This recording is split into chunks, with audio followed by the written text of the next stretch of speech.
Hi friends, welcome to our YouTube channel Nagaraj Academy. The main aim of this lecture is to discuss about the electromagnetic theory, previous year questions of the ESE examinations in a very detailed manner. And if you like the content of our channel, then please do like, share and subscribe our YouTube channel, and don't forget to press the bell icon button so whenever we upload a new video, the direct notifications comes to mobile. If any improvements needed in our lectures, then please do comment in the comment section. We will definitely include all those improvements in the coming lectures. So why to waste more time? So let's get started. So now we are going to solve the 11th question. See the question here. It is a assertion and reason type question. So assertion is when there is no charge in the interior of a conductor, the electric field intensity is infinite. And the reason is, as per the Gauss law, the total outward electric flux through any closed surface constituted inside the conductor must vanish. So out of this, assertion and reason, assertion is wrong and reason is the correct solution of this question. So we can say option D is the correct solution of this question. So let's solve this numerical. So now here, see here, suppose there is a conductor. So this is a solid conductor. So basically a solid conductor means, let me assume it is an ideal conductor. So always if you are going to keep any charge on a conductor, then always the charge is going to distribute on the surface of the conductor. So all the charges are going to distribute on the surface of the conductor. So now I want to find what is the electric field inside the interior of this conductor. So by using the Gauss law, we can use some closed surface. So in this closed surface, always the charge is going to reside, or we can say it can be present only on the surface of the conductor. So therefore we can say if you take any Gaussian surface inside that solid conductor, so there is no charge enclosed by this Gaussian surface. So whenever there is no charge enclosed by this Gaussian surface, then we can say that the electric field inside the conductor is absolutely zero. So therefore assertion in the question, they are saying that here whenever there is no charge in the interior of a conductor, the electric field intensity is zero but not infinite. So therefore here in this question they are given the electric field intensity is infinite inside a conductor. That is wrong, because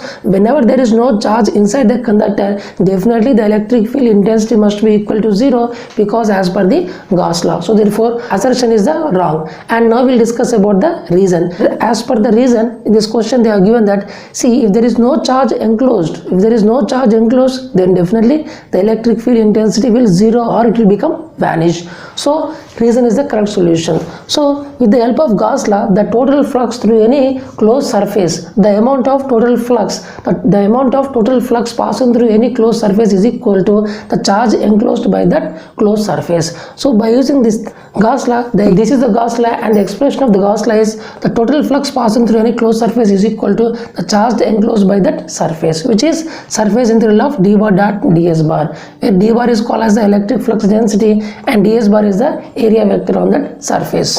So now suppose if I write this charge enclosed in the terms of the volume integral of rho v into dv. So rho v is called as the volume charge density into volume, small amount of volume dv. So I can write the q enclosed in the terms of the volume charge density and the small amount of volume. So this equation is called as the integral form of the Gauss law, and we also know that is the Gauss divergence theorem is going to relate the surface integral with a volume integral. So only a closed surface can give you a volume. So Gauss divergence theorem is going to relate the closed surface with a volume, which is surface integral of d bar dot ds bar is equal to volume integral of divergence of d bar into dv. So if you see both these equations, both the LHS are equal, so therefore we can equate the RHS. So basically here del dot d bar is equal to rho v. So this equation we say it as a differential form of the Gauss law, and this expression we say it as a integral form of the Gauss law, and this is a differential form of the Gauss law. This is a small amount of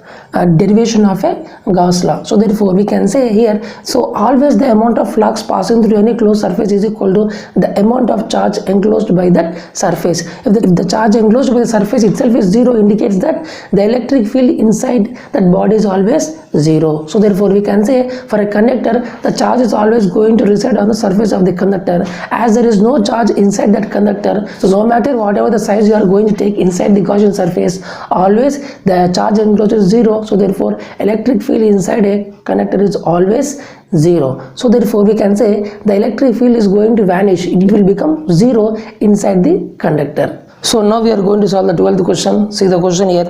A circular loop is rotating about the y-axis as a diameter in a magnetic field. So here in this question they are given a circular loop is rotating about the y-axis as a diameter in a magnetic field. The magnetic field expression also they are given in the question. So the induced EMF in the loop is, so here whenever the loop is rotating around the y-axis and also they are given a magnetic field expression. So now what is the type of EMF is going to induced in this loop we need to figure out. So out of these four options, option C is the correct solution of this question, which is due to the combination of the transformer EMF and also because of the motional EMF. So now let us discuss this solution. So in this question they are given some loop. The loop is going to rotate around the y-axis in this manner with some speed omega, and also in the question they are given a magnetic field expression. The magnetic field expression is which is B naught into sine omega t Ax cap Weber per meter square, means it is in the direction of the x-axis and it is changing in this manner. It is depending with respect to time. So therefore we can say as time changes the magnetic field intensity is also going to change. So now we have to say because of this variation of the magnetic field and the circular loop is going to rotate, then what is the nature of the EMF which is going to induced in this coil? Because see, whenever there is a relative motion between the magnetic field and also the conductor, definitely we can say an EMF is going to induced as per the Faraday's law. So a Faraday's law means the EMF is going to induce in a conductor only when there is a relative motion between a conductor and also the magnetic field. If any of them is going to rotate, then definitely we can say the EMF is going to induced in this coil. But if you see carefully here, both are going to change with respect to time. See, B is going to change with respect to time, and also we can say this coil is also going to rotate with respect to time. So therefore we can say, see, both are going to change with respect to time. So therefore we can say the EMF is going to induced because of the transformer EMF and also because of this motional EMF. Means see, whatever the EMF which is going to induce in this circular loop is because of the transformer EMF and also because of the motional EMF. So transformer EMF means the conductors are going to remain stationary, means circular loop is going to remain stationary, whereas the magnetic field is going to change with respect to time. So because of this condition, whatever the EMF we are going to get produced in a coil, we say it as a transformer EMF. But in the motional EMF, whenever the magnetic field is going to remain constant, means it is going to remain constant, means it is stationary, whereas the circular loops are going to rotate. So therefore we can say these both the phenomena are going to present in the previous case. So therefore we can say the EMF which is going to produce because of both the transformer EMF and the motional EMF. Transformer EMF means the conductors are stationary, the magnetic field is going to change with respect to time. Motional EMF means magnetic field is a constant, but the conductors are going to change with respect to time. So both these things are going to present in this one because both are going to get vary. So therefore we can say here the EMF which is going to produced in this coil is because of the transformer EMF and also because of the or we can say motional EMF or rotational EMF. So option C is the correct solution of this question. So now we are going to solve the 13th question. See the question here. The potential field is given by V is equal to 3x square y minus yz. So which of the following is not true? So here in this question they are given a potential V is equal to function of x and y and also z. So now here out of these four options, which option is the wrong option we need to figure out. So out of these four options, option A is the correct solution of this question, which is at the point 1, 0, minus 1, V and the electric field both are vanished. See here they are given a particular point. At this point they are saying that in the option A the electric field and also the potential are both are going to get vanished, means they both are going to get 0. So this is the correct solution of this question. So let's solve this numerical. So now here in this question they are given a potential. The potential is a scalar quantity. So therefore V is equal to 3x square y minus yz. So now we have to find what is the electric field. So electric field, the relation between the electric field and the potential is E bar is equal to minus del V. So del V we say it as a gradient of this scalar function which is V. So always the electric field is going to travel from the higher potential to the lower potential. So always the electric field travels from the higher potential to lower potential. So suppose this is higher potential and this is the lower potential. The change is nothing but here the change is nothing but final minus initial. So final minus initial means the change is always goes from final to final minus initial means it's a negative value, so I want a positive value, so therefore I have to go for the again minus sign. Listen carefully, the electric field always travels from higher potential to lower potential. Change means final minus initial, so means VL minus VH. So VL minus VH is a negative, but we want a positive value electric field, so therefore again you have to go for the negative. That is the reason we are going to use the extra sign negative in order to make it as a correct one. So therefore electric field always travels from the higher potential to lower potential, and always the positive charge are going to travel in the direction of the electric field, whereas the negative charge are going to travel opposite to the direction of the electric field. So therefore now I am going to write in terms of the Cartesian or the rectangular coordinate system the expression of the gradient of the V, which is minus dou V by dou x x cap plus dou V by dou y ay cap plus dou V by dou z az cap. So now we have to do the partial differentiation with respect to x, y and z. So if you do with respect to x, we are going to get 6xy, and if you are going to do with respect to y, we are going to get 3x square minus z, and if you are going to do with respect to z, we are going to get minus y. So again I am going to do this minus inside, so therefore I am going to get minus 6xy ax cap plus z minus 3x square ay cap plus y az cap. So here in this question they are given in the option A as particular point which is 1, 0, minus 1. So now we have to find whether what is the nature of the electric field and the potential at this particular point. So if you substitute this point in this electric field, we are going to get 0 x cap minus 4 ay cap plus 0 az cap. So simply we can say it is equal to minus 4 ay cap. So therefore we can say the electric field at a point 1, 0, minus 1 is minus 4 ay cap. And also here at the same point if you substitute what is the potential, so potential equation is which is 3x square y minus yz. So now if you have to substitute this point, so if you substitute this point we are going to get 0. So therefore if you substitute this point 1, 0, minus 1 in this V, we are going to get the value of 0. So finally we can say at this particular point the potential is equal to 0, but the electric field is not equal to 0. So therefore we can say in the option A they are given that here both are going to get vanished, but in the question they are asking what is the incorrect one. So therefore option A is the incorrect, means it is the exact solution of our question. So therefore here the true value is at this particular point potential is 0 but not the electric field. So therefore option A is the correct solution of this question. So now we are going to solve the 14th question. See the question here. The relation between the electric field intensity and the voltage applied and the distance d between the plates of a parallel plate condenser is. So basically in this question they are asking about the what is the relation between the electric field potential and also distance between the plates of a parallel plate capacitor or parallel plate condenser. So out of these four options, option A is the correct solution of this question, which is electric field is equal to voltage by distance. So now we'll solve this question. So here suppose there is a parallel plate capacitor. Suppose for a parallel plate capacitor always one plate will be a positive charge which is plus surface charge density rho s, and another plate will be opposite sign which is minus surface charge density of rho s. So always the electric field is going to travel from positive plate to the negative plate. Let me assume the electric field is A, and we are going to apply voltage of plus and minus V across the plus plate and the negative plate which is the V, and distance between the plates, let me assume this is the D. Then the relation between the electric field voltage and the distance D is E is equal to V by D. So the amount of electric field between the parallel plates of a capacitor is equal to the amount of voltage applied by the distance D.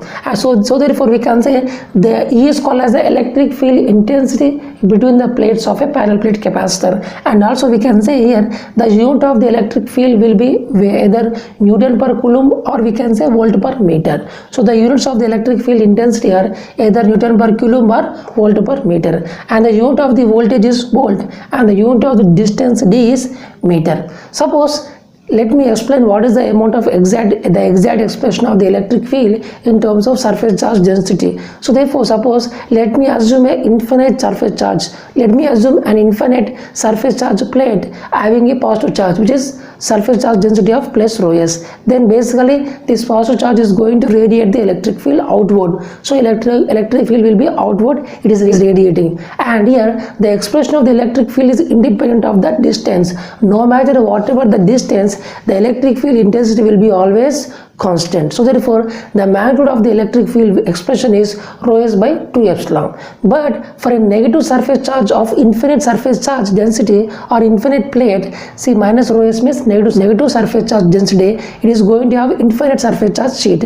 Then what is the electric field will be radiating inward towards the charge, or we can say the magnitude of the electric field will be same as the previous one, but only the direction is going to change, which is rho s by 2 epsilon. Suppose if these two plates I am going to make it together, if I make these two plates to come together, then what is the nature of the electric field within and also outward we are going to say. Suppose this is the infinite surface charge plate of plus rho s, and this is the negative surface charge of negative infinite surface charge of minus rho s, and the electric field, see because of this plus charge it is going to radiate the electric field outward, and because of negative surface charge it is going to take the electric field inward. So therefore this is the inward and inward. So here if you see here, the amount of electric field, the magnitude of the electric field, for both of them it is same, it is independent of the distance. No matter whatever the distance, the electric field intensity is same, and also here both are going to have the same magnitude but of opposite direction. So therefore the overall vector sum will become 0. So therefore here also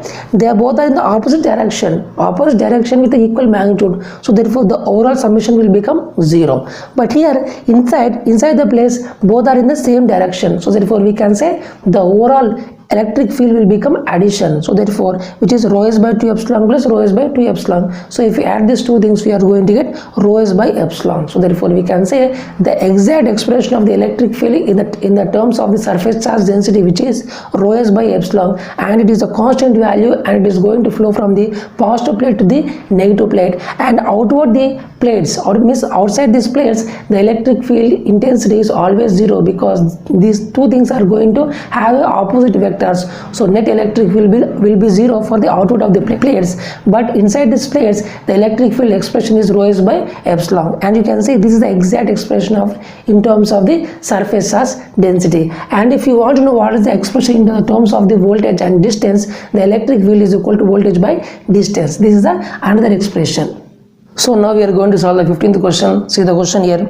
Ohm's law in point form in field theory can be expressed as. So in this question they are saying about what is the point form of Ohm's law in the field theory we need to figure out. So out of these four options, option C is the correct solution of this question, which is J bar is equal to sigma into E bar is the correct solution of this question. So let's solve this numerical. So now we will discuss about the point form of the Ohm's law in the electromagnetic theory, which is J bar is equal to sigma into E bar, where J bar is a vector quantity and also electric field is a vector quantity. So this is called as the point form of Ohm's law in the EMT, where J is called as the current density and sigma is called as the conductivity and E is called as the electric field intensity. So now here the current density is nothing but the current density, the expression of the current density is current per unit area. So current density is nothing but it is a current per unit area. We are going to say it as a current density. So now what is the conductivity? Conductivity means it is a reciprocal of a resistivity. So now electric field, just now we have discussed electric field is equal to voltage by distance. So electric field is equal to voltage by distance. So let me assume the distance is equal to L. So therefore now I am going to replace all these values in the above expression. So therefore we are going to get, in place of J bar I am going to write I by A, and in place of sigma I am going to write 1 by rho, and here in place of E I am going to write V by L. So if I take the rho and L to the left side, I am going to get I into rho L by A is equal to V. So rho L by A is nothing but here this is called as a resistance. So therefore rho L by A is called as a resistance. So therefore I am going to replace rho L by A by R. So therefore I am going to get I into R is equal to V, or we can even say V is equal to Ri or IR. So this is called as the Ohm's law. So therefore from the point form of Ohm's law we have figured out the exact expression, which is V is equal to IR. So therefore this is the correct solution of this question. This is called as the point form of Ohm's law in the field theory or the electromagnetic theory. So this is the correct solution of this question. So now we are going to solve the 16th question. See the question here. The assertion, the test charge may have any value while defining the electric field intensity, and the reason is the test charge should not disturb the field being measured. So out of this assertion and reason, we can say assertion is wrong but the reason is correct. So now we'll discuss the solution why assertion is wrong and the reason is correct. There are two charges. This is a capital Q charge and this is a small q2. Q2 is called as a test charge. So I want to know what is the electric field because of this charge Q at this particular position. I want to figure out. So now here, see, in order to figure out the electric field because of this capital Q at this particular point, always we have to assume that Q2 is called as a test charge. It is always a positive charge and also its value will be very small. See, whenever its charge value is very small, we can say the number of flux lines produced is also very less. So therefore, it can't alter the electric field because of the capital charge Q. So therefore, we can assume that the test charge is always assumed to be a positive and it is going to have low value, because if it is a low value, so therefore we can say the amount of flux generated by this charge will be very less. So therefore, it is not going to alter the original source field. So these are the conditions for the charge, or we can say test charge. So it should be always positive and its value should be very less, so that it cannot disturb the electric field generated by the capital charge Q. So now the force of attraction or repulsion means whenever there are like charges, they are going to repel, unlike charges means they are going to get attract. So therefore we can say the Coulomb's force means the force of attraction or repulsion, we say it is the Coulomb's force between the charges, which is F bar is equal to product of the two charges, which is Q into Qt by 4 pi epsilon r square into AR cap, where r is the distance between the charges. So therefore now, as force is a vector quantity and here I want to know what is the electric field. So electric field is nothing but it is a force by F bar by Q2, means it is a force per unit charge. We say it is a electric field intensity. So is equal to, if you take F bar by Qt, we are going to get Q by 4 pi epsilon r square AR cap. So therefore we can say here always the test charge should be always positive and its value should be very low. So therefore it can't alter the or we can say it can't disturb the electric field generated by the original source Q. So therefore we can say in the question assertion they have said that the Qt can be any value, but it is wrong. It should be always a low value. So therefore assertion is wrong and the reason is a correct solution. So therefore we can say assertion is wrong and the reason is the correct solution. So now we are going to solve the 17th question. See the question here. A charge is uniformly distributed throughout the sphere of radius A. Taking the potential at infinity as 0, then what is the potential at r is equal to b less than a? Suppose here in this question they are given a sphere of uniformly charged. So now here let me assume the potential at the very infinite distance is 0. Then this sphere is going to have a radius of a. Then what is the value of the potential inside this sphere of radius b, which is less than a? We need to figure out. So inside this sphere we have to find at a radius of r what is the potential we need to figure out. So out of these four options, option D is the correct solution of this question. So let's solve this numerical. So here basically there is a hollow sphere of charge plus q. So now here this sphere is going to have a radius of a. So now at infinite position let me assume the point is a. It is at a very infinite distance from the sphere. So therefore here in this question they are given the voltage across this infinite point is equal to 0. In this question they are also given. So now here we have to find what is the expression of the voltage inside this hollow sphere, which is at a distance of b from the center of the sphere. So let me assume this is the point b. At this point is at the distance of b from the center of the sphere. So now I need to find what is the expression of the voltage inside this hollow sphere. I need to figure out. So now the basic relation between the voltage difference and the electric field, which is VAB is equal to, we can say VB minus VA is equal to minus integral of A to B E bar dot dr bar. This is a very important equation. This we are going to study in the already these things I have already told in my lectures in my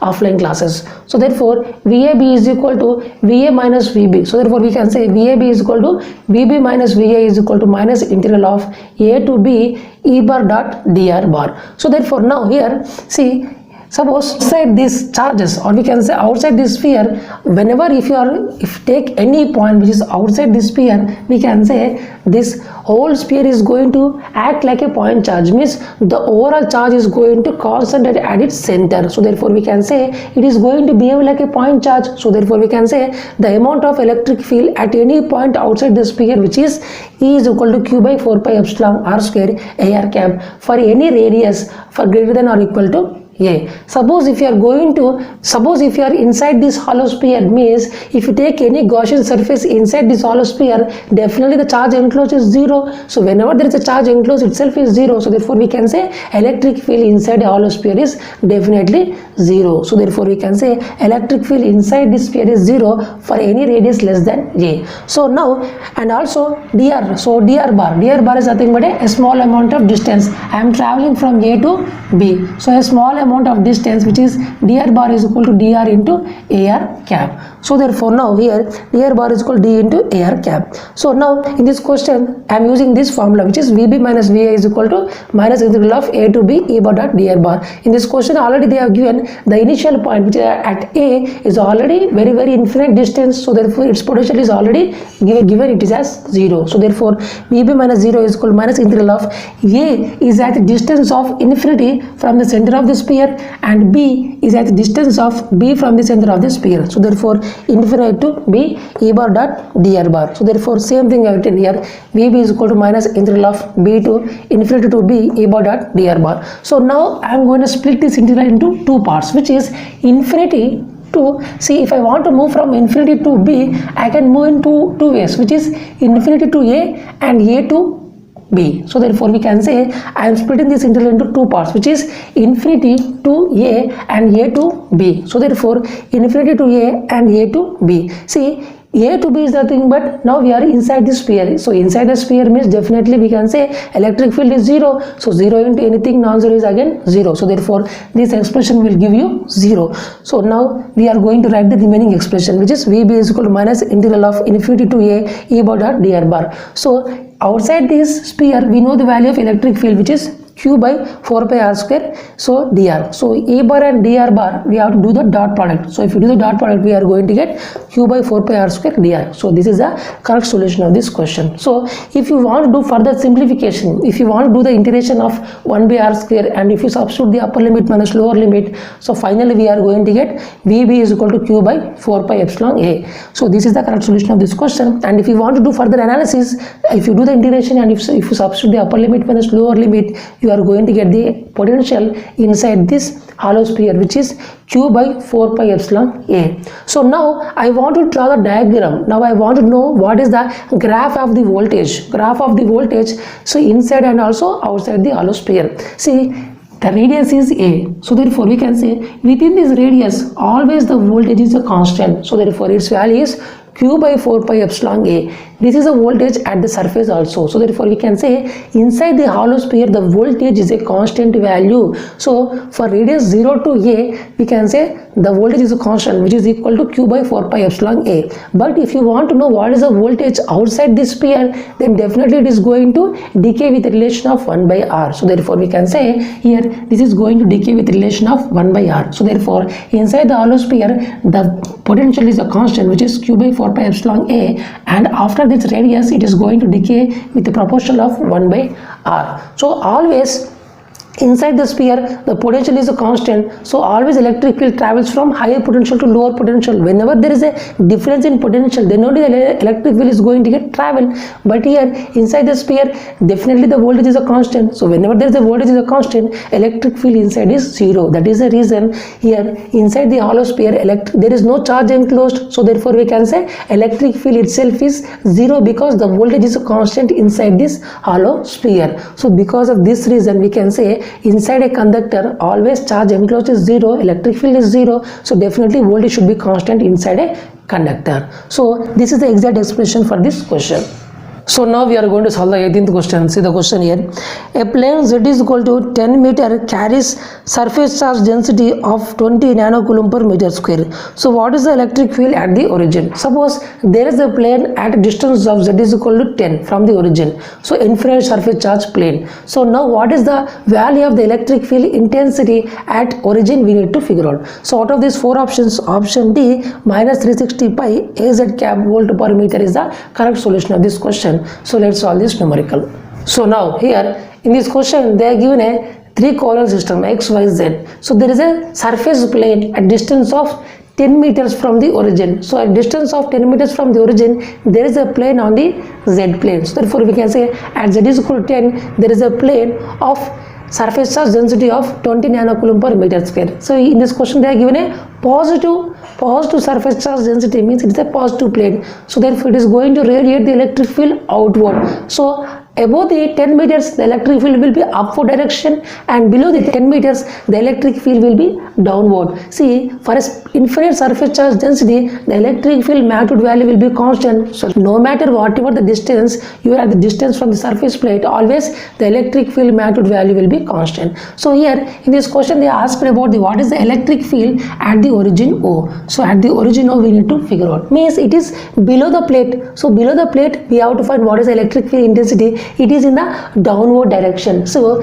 see, this is the above is the AZ cap, so below will become minus AZ cap. See, above direction is AZ cap, so below means it is a minus AZ cap. So therefore this is the minus AZ cap. If you want to find what is the electric field below the plate, means it is a downward, so therefore minus AZ cap, because origin is below the plate. So therefore the magnitude of the electric field will be surface charge density by 2 into epsilon. See, they have not given the value of the epsilon r, so therefore we are going to assume this is placed in a vacuum or air, so therefore the relative permittivity value will be is equal to 1. So now here epsilon is equal to epsilon naught into epsilon r. So here see 1 by 4 pi epsilon naught value will be equal to 9 into 10 to the power of 9. So I want to know what is the value of the 1 by epsilon naught. So if we take the 4 pi to the RHS and if we do the multiplication, we are going to get 36 pi into 10 to the power of 9. So you can replace 1 by epsilon naught by 36 pi into 10 to the power of 9. So here rho s is equal to 20 nanocoulomb. So 20 into 10 to the power of minus 9 by 2 into epsilon r value I am going to assume it is 1. So this is epsilon naught. So 1 by epsilon naught I can replace by 36 pi into 10 to the power of 9. So this value will get cancels. So 2 ones are 2 tens are. So 10 into 36 pi is nothing but 360 pi with the direction of minus AZ cap, and the unit is volt per meter. So therefore we can say here, if you want to know what is the electric field below the plate, this is the value. But if you want to know above the plate, then definitely same expression, but only sign value is going to get changed, which is 360 pi, which is plus AZ cap, because it is above the plane. If you want to know what is the electric field below the plane, which is 36 pi into minus AZ cap. So in this question they are asking only the electric field at origin, which is below the plate, so therefore you want this expression. So therefore this is the correct solution of this question. So the electric field intensity will be always constant. It is always constant for an infinite surface charge.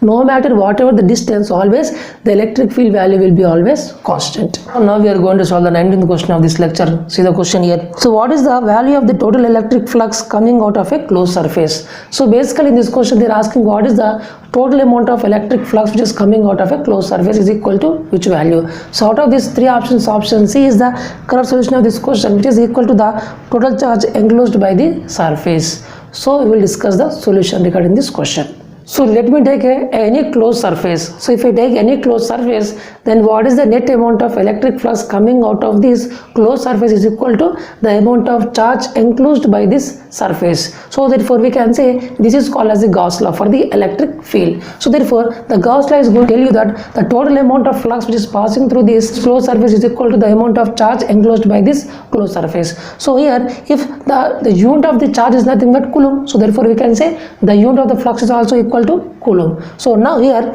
see we can write in another manner, which is the total flux is equal to surface integral of d bar dot ds bar is equal to q enclosed. So q enclosed we can write in another manner, which is the triple volume integral of rho v into dv. So this we are going to call it as the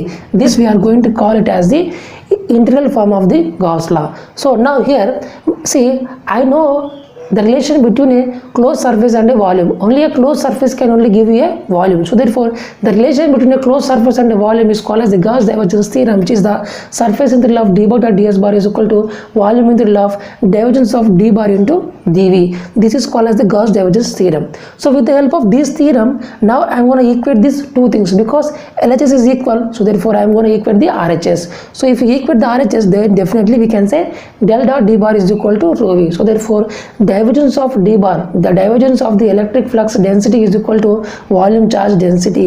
This we are going to call it as the differential form of the Gauss law. So this is a very important relation. So therefore we can say Gauss law is going to tell you very important, which is the amount of total electric flux which is going out of this flow surface is equal to the amount of charge enclosed by this flow surface. This is a law for the electric field. So this is the correct solution of this question.